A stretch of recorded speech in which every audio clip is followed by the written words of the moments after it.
اس غرض سے آپ نے رسالہ توضیح مرام لکھا کہ اس ڈر سے کہ مسلمانوں اور عیسائیوں کے کسی قدر اختلاف کے ساتھ اس عقیدہ کی کہ حضرت مسیح ابن مریم اس عنصری وجود سے آسمان پر اٹھائے گئے ہیں اور پھر وہ کسی زمانہ میں آسمان سے اتریں گے، تردید و تغلید سے، اور یہ کہ آنے والا مسیح ہوگا اور وہ مؤلف ہے، بہت سی قلبیں مخالفانہ طور پر اٹھیں گی، اور چونکہ اپنی مشہور کردہ رائے سے رجوع کرنا مشکل ہو جاتا ہے، اس لیے حضرت مسیح موعود علیہ السلام نے مناسب خیال فرمایا کہ مخالفانہ قلبیں اٹھنے سے پہلے یہ دعویٰ مفصل و مدلل طور پر سمجھا دیا جائے، اور اس غرض سے آپ نے رسالہ توضیح مرام لکھا،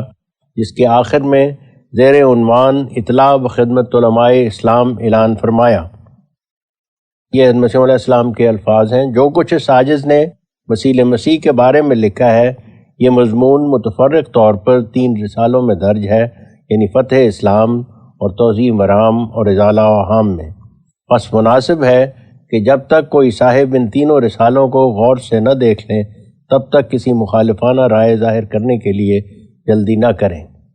یہ الفاظ توضیح مرام کے ہیں۔ اسی اثناء میں 1891 میں جبکہ آپ لدھیانہ میں مقیم تھے، ازالہ اوہام کا مسودہ تیار کرنا شروع کر دیا، جس کا ایک حصہ قول فصیح میں شائع بھی کرا دیا، جو مولوی محمد حسین بٹالوی کو بھی بھیجا گیا۔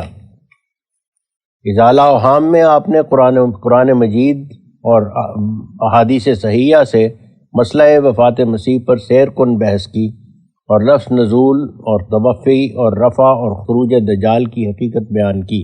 اور نہایت قوی دلائل سے اپنا مسیح ابن مریم ہونا ثابت کیا۔ اور اس میں آپ نے بطور آخری وصیت اور اکراس کی بات کے یہ بھی تحریر فرمایا، خوب یاد رکھو کہ تم اپنے ان تمام مناظرات کا جو عیسائیوں سے تمہیں پیش آتے ہیں پہلو بدل لو، اور عیسائیوں پر یہ ثابت کر دو کہ در حقیقت مسیح ابن مریم ہمیشہ کے لیے فوت ہو چکا ہے۔ یہی ایک بحث ہے جس میں فتح یاب ہونے سے تم عیسائی مذہب کی روح زمین سے صف لپیٹ دو گے، اور دوسری تمام بحثیں ان کے ساتھ عبث ہیں۔ ان کے مذہب کا ایک ہی ستون ہے، اور وہ یہ ہے کہ اب تک مسیح ابن مریم آسمان پر زندہ بیٹھا ہے۔ اس ستون کو پاش کرو، پھر نظر اٹھا کر دیکھو کہ عیسائی مذہب دنیا میں کہاں ہے، کیونکہ خدا تعالیٰ بھی چاہتا ہے کہ اس ستون کو ریزہ کرے اور یورپ اور ایشیا میں توحید کی ہوا چلاوے۔ اس لیے اس نے مجھے بھیجا ہے اور میرے پر اپنے خاص الہام سے ظاہر کیا کہ مسیح ابن مریم فوت ہو چکا ہے۔ یہ ازالہ اوہام کے الفاظ ہیں۔ لیکن علماء نے ازالہ اوہام کی تکمیل کا انتظار کیے بغیر بذریعہ تحریر و تقریر آپ کی مخالفت شروع کر دی۔ مولوی محمد حسین بٹالوی نے ان رسائل کو پڑھ کر اپنے رسالہ اشاعت السنہ میں حضرت مسیح موعود علیہ السلام کا ذکر کرتے ہوئے کہ وہ اہل اسلام کی پبلک میں کہتا ہے کہ مسیح موعود جس کے قیامت سے پہلے آنے کی قرآن و حدیث میں خبر ہے، میں ہوں، اور حضرت مسیح ابن مریم نبی اللہ فوت ہو چکے ہیں۔ یہ لکھا کہ اس صورت میں اشاعت السنہ کا خصوصیت کے ساتھ فرض ہے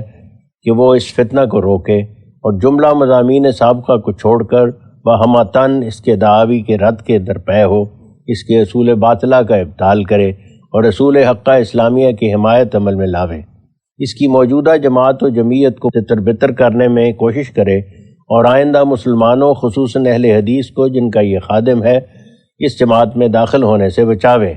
مولوی محمد حسین صاحب بٹالوی نے پھر لکھا، اشاعت السنہ کا ریویو براہین اس کو امکانی ولی و ملہم نہ بناتا تو وہ اپنے سابقہ الہامات مندرجہ براہین احمدیہ کی وجہ سے تمام مسلمانوں کی نظروں میں بے اعتبار ہو جاتا۔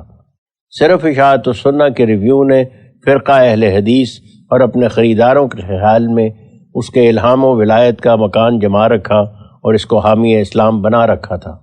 لہٰذا اسی اشاعت السنہ کا فرض اور اس کے ذمہ یہ ایک قرض تھا کہ اس نے جیسا اس کو دعاوی قدیمہ کی نظر سے آسمان پر چڑھایا تھا، ویسا ہی ان دعاوی جدیدہ کی نظر سے اس کو زمین پر گراوے اور تلافی مافات عمل میں لاوے، اور جب تک یہ تلافی پوری نہ ہو لے تب تک بلا ضرورت شدید کسی دوسرے مضمون سے تعرض نہ کرے۔ مولوی صاحب کی یہ تحریر اشاعت السنہ جلد 13 نمبر 1 صفحہ 3 اور 4 میں شائع ہوئی تھی، اور مولوی عبد الرحمن صوفی صافی نے، جیسا کہ مولوی محمد حسین بٹالوی لکھتے ہیں کہ حضرت مسیح موعود علیہ السلام اور آپ کی جماعت کے خلاف الہامات سنا کر خاکسار کو یہ فرمایا کہ میں نے ان لوگوں کے مقابلہ میں تیرے قائم رہنے کی بابت خدا تعالیٰ سے بطور استخارہ دعا کی تھی، اس کے جواب میں مجھے یہ الہام ہوا ہے لکل فرعون موسیٰ، یعنی ہر فرعون راہ موسیٰ، لہٰذا آپ اس مقابلہ کے لیے قائم اور مستعد رہیں۔ ہم خدا تعالیٰ سے دعا کرتے رہیں گے کہ وہ خدا تعالیٰ تمہاری مدد کرے، اس پر قائم و مستقیم رکھے۔ اشاعت السنہ جلد 13 نمبر 1 حاشیہ صفحہ 25۔